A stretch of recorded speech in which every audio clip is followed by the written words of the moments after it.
everybody, welcome back to the Claremont Classic Garage. We got a whole bunch of odd jobs piled up again, so let's get started on our first odd job video of 2022. Happy New Year! First thing we got to do is fire up the old brake lathe here. My brother came around the other day. His Dodge Avenger needed a brake job. So he got all the parts, and as soon as I looked at it, I said, hey, these brakes are the same as our caliper.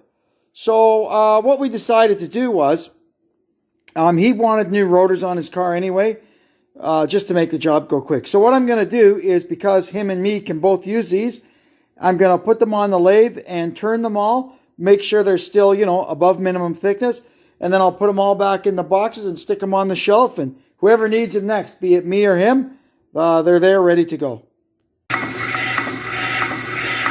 I've got 3 of them done. This one is the worst.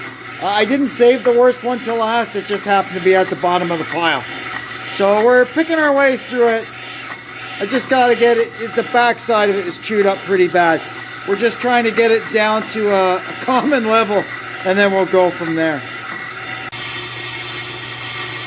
Oh, we managed to get all the grooves out of it. I did have to swap the bit. It was starting to cut rough. The rust, it really has a bad effect on the bits. They don't like cutting the rust. It takes the edge off of them. But anyway, that's how it goes. So I got it down to where we need it to be. There's still a tiny bit of little rust on the edge, the corner here, but the pads don't even touch there, so we're not too worried about that.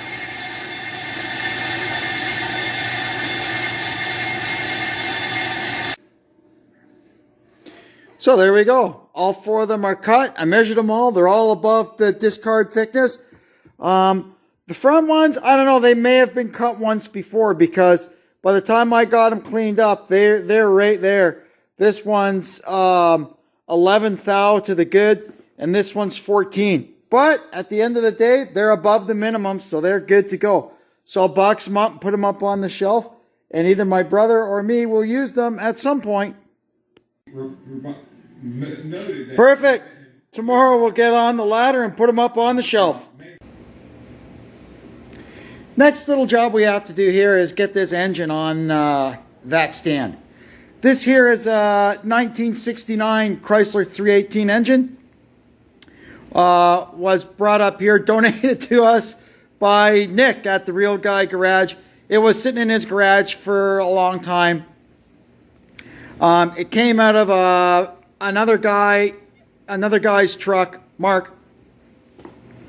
And so we do know the history of it. It was a good running engine, except it was pumping oil. So Nick needed the space in his garage. I could stick it over in the barn on a stand. So what we're going to do is get this thing lifted up. We're going to fog it. We're going to seal it. And then we'll go put it in the barn. These are good engines, 1969 318s. It's got a steel crank. It's got floating wrist pins. This is good stuff. This crank and rods can go quite nicely in a 340. Yeah, lots of good stuff here. Stuff like the well for the choke thermostat, the little well cup that goes in there. Because on these early intakes, that's open right to the heat crossover. There's an original thermostat housing. Good stuff.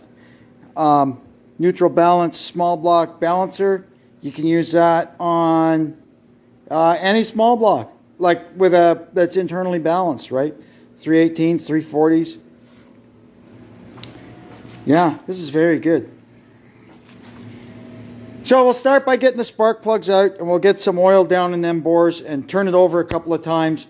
Then we'll seal it all up, and we can take it over to the barn. There we go. I shot some oil in it, put the plugs back in. I just stuffed some rags in the ports. It's not like it's going to be sitting outside. I wanted to turn it around a little bit, but I realized there's no timing chain on it, and I've had 318s ding the valves before. So I don't want to turn it. I just kind of jiggled it back and forth a little bit. That should be fine. I'm going to get the tractor now and take this over to the barn, and we'll get on with our next odd job. Next on the odd job list, we gotta run all our old dirty rags through the laundry. Thank goodness I have this old crappy laundry machine in the basement. This is for my dirty stuff. It doesn't go in her front load machine upstairs. That'd be bad. That'd be a sure way to an early death. So yeah, so I put them in here. I run them through twice and they usually come up pretty good.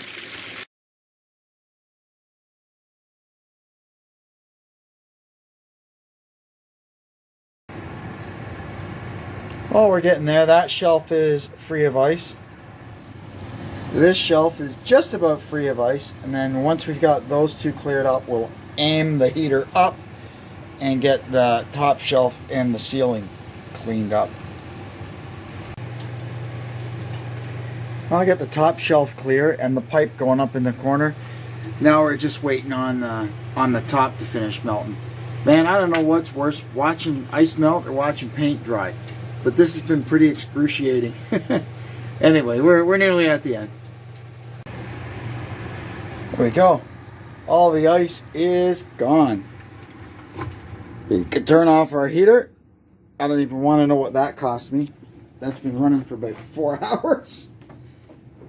It's not a big heater. Like the cord didn't even get hot. Oh, that's awesome.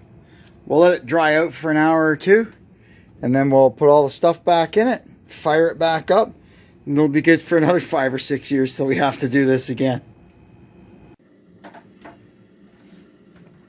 All right, ready to go. Next thing we got to do is have a look at Cooper and Nugget's doghouse.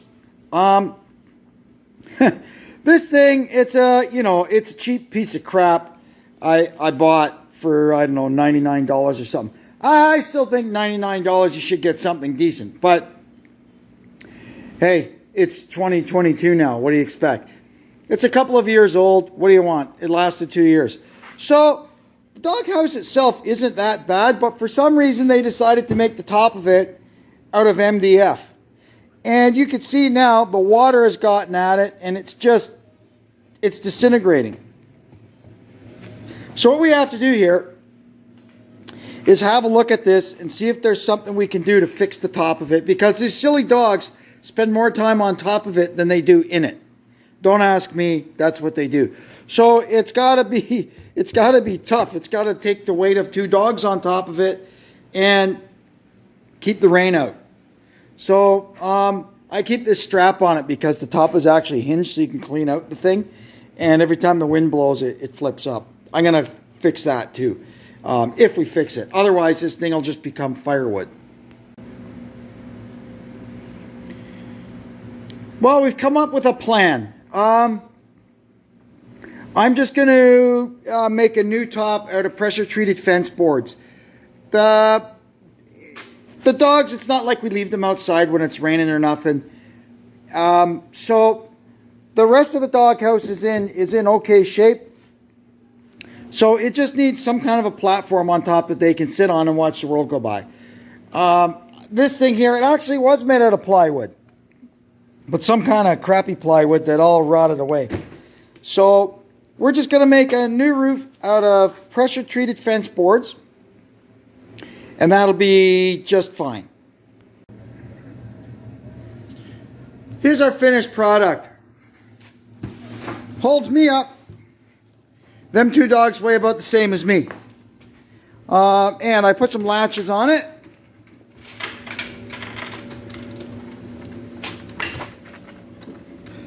Perfect. 1 doghouse ready for service. Now, before I take this back outside, I need to use it for a workbench for our next job. My next job was to put this nice handle on the up and down thing of my crappy table saw here, but apparently I welded this washer right onto the end of the shaft, so I guess it's staying there. So, well, we saved ourselves a job, didn't we? So last thing we had to do with the doghouse before I put it back in service is come up with a way to keep the ramp on it. Well, these guys they tear up and down this ramp, and every now and then they spit it out and it falls on the ground. So I didn't want to put screws or anything in it. I wanted something that's just easy. So it's got a bit of a lip here where this piece of molding is. So I just screwed a piece of 2x3 to the back of it, and that's hooked over the edge of it now.